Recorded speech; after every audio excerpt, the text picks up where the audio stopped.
আসসালামু আলাইকুম এভরিওয়ান। পদ্মার আড়ালে সবাইকে স্বাগতম। দেশ ও দেশের বাইরে যে যেখান থেকে আমার ভিডিওটা দেখছেন সবাইকে জানাই আন্তরিক শুভেচ্ছা। আজকের ভিডিওটা আমি বিকাল থেকে শুরু করেছি।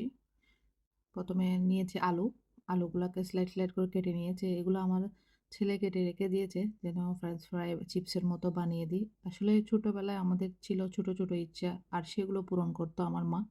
এখন আমিও একজন মা, তাই আমার সন্তানের ছোট ছোট ইচ্ছাগুলো আমি পূরণ করি।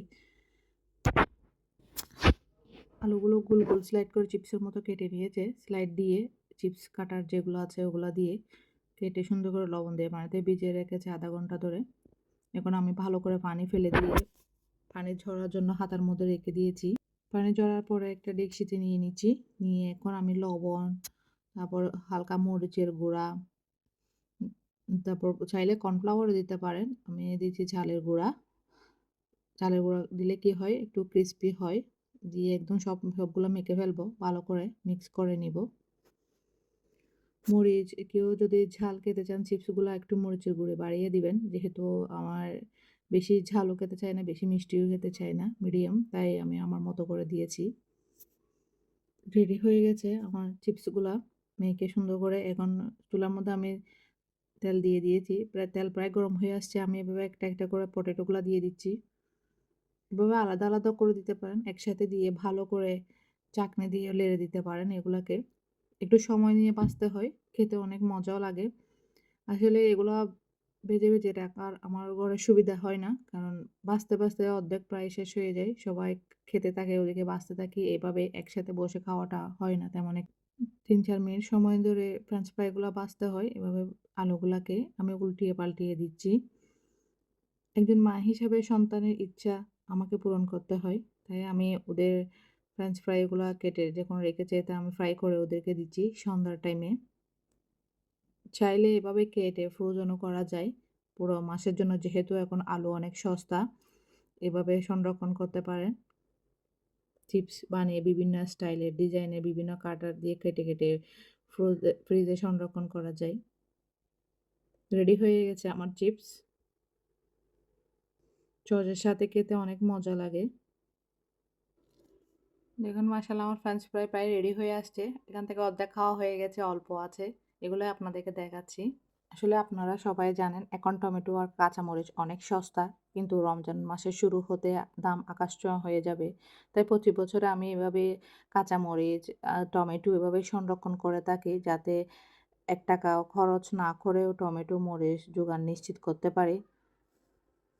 পুরা বছরের জন্য সংরক্ষণ করা যায় কাঁচামরিচ। রমজান মাসে প্রায় ৳১,০০০ ৳৮০০ করে কিলো থাকে। সেই হিসাবে এখন ৳২০ করে কেজি। চাইলে এভাবে সংরক্ষণ করতে পারেন। ভালো বা খারাপ দুটোটাই আলাদা আলাদা করে নিয়ে নিচ্ছি। তারপর মরিচের বেটুটাও ফেলে দিচ্ছি ভালো করে সবগুলার। সব মরিচগুলা বেছে নেওয়া হয়েছে। এখন ভালো করে পানিতে ধুয়ে নিব। ওয়াশ করে ভালো করে হাতার মধ্যে পানি ঝেড়ে নেব। এভাবে ভালো করে ধুয়ে নিতে হয়।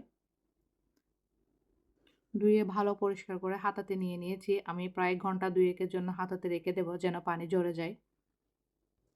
পানি ঝরে যাওয়ার পর আমি টেবিলের উপর শুকনো একটা ওড়না বা সুতির কাপড় ভালো করে বিছিয়ে নিয়ে তারপর মরিচগুলাকে সুন্দর করে বিলিয়ে দিয়েছি ওটার উপর, যেন একদম শুকিয়ে যায়, ঝরঝরা হয়ে যায়। দেখুন আধা ঘন্টা পরে আমি ওড়না থেকে এগুলা একসাথে সবগুলো দলা করে নিচ্ছি। একদম পানি নেই, শুকিয়ে গেছে।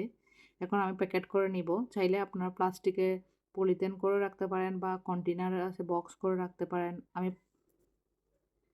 আমি জিপলক ব্যাগের মধ্যে ভরে নিচ্ছি এভাবে। এগুলাতে ভরে সংরক্ষণ করব পুরা বছরের জন্য। যেহেতু এখন সস্তা, কিনে খাবো। যখন দাম বেড়ে যাবে তখন এই ফ্রিজে সংরক্ষণ করা মরিচগুলোই খাবো, আর কিনে না খেয়ে। তাহলে একটু টাকা সেভ করতে পারেন সবাই। এভাবে সবগুলো ঢুকিয়ে নিচ্ছি। ঢুকিয়ে ভিতরে যেন হাওয়া না থাকে ওটাও খেয়াল করতে হবে। হাওয়া ভিতর থেকে বের করে নিতে হবে। এভাবে হাত দিয়ে চেপে চেপে ভিতর থেকে বাতাসগুলা বের করে দিতে হবে, যেন ফুলে না থাকে।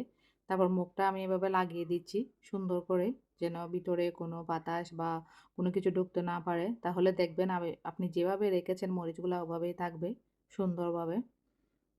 একে একে আমার সব মরিচগুলা প্যাকেট করা হয়ে গেছে। এবার আমি ডিপ ফ্রিজে রেখে দেবো সবগুলা। সবগুলা প্যাকেট করা হয়ে গেছে। প্রায় আমার ৪ টা প্যাকেট হয়েছে ৩ কেজি মরিচের এখানে।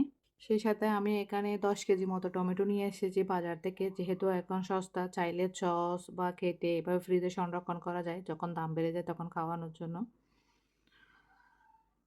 টমেটোগুলো আমি বেছে নিয়েছি। এবার একটা, একটা করে ভালো করে ওয়াশ করে নিচ্ছি।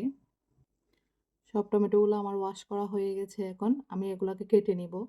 একটাকে ৪ ভাগ করে। চাইলে আরো ছোট, ছোট কেটে নিতে পারেন। যার, যার সুবিধা মতো। সবগুলো টমেটো কাটা হয়ে গেছে। এখন আমি ট্রাই, থালি সবগুলাতে নিয়ে নিয়েছি। এভাবে নিয়ে ডিপে পুরো ২-৩ ঘন্টার জন্য রেখে দিব। তাহলে কি হয় শক্ত হয়ে যাবে। ডিপ থেকে বের করে এগুলো আমি আলাদা, আলাদা করে পলিথিনের মধ্যে ভরে নেব, পলি ব্যাগের মধ্যে। প্রায় ৩ ঘন্টা পরে আমি ফ্রিজ থেকে টমেটোগুলো বের করে নিয়েছি। এখন একটা, একটা এভাবে তুলে নিব। এভাবে পলি ব্যাগ করে রাখলে কি হয় একটা, একটার সাথে লাগবে না। যখন দরকার হয় সবজি বা যেকোনো কিছু রান্নাতে দেওয়ার সময় বের করে নিলে আলাদা, আলাদাভাবে হয়ে থাকবে। যেটা যতটুকু দরকার ততটুকু সাথে, সাথে নিতে পারবেন। আগে থেকে নামিয়ে রাখার কোনো দরকার নেই। আমি এভাবে পলি ব্যাগ করে রেখে দিচ্ছি যতটুকু দরকার ততটুকু করে। একে, একে সবগুলা পলি ব্যাগে নিয়ে নিয়েছি টমেটো। এখন আমি ফ্রিজে রেখে দেব সংরক্ষণের জন্য। আজকের ভিডিওটা এখন পর্যন্ত। যদি ভালো লাগে বেশি, বেশি সাবস্ক্রাইব করবেন এবং শেয়ার করবেন। ভালো থাকবেন, সুস্থ থাকবেন। আসসালামু আলাইকুম।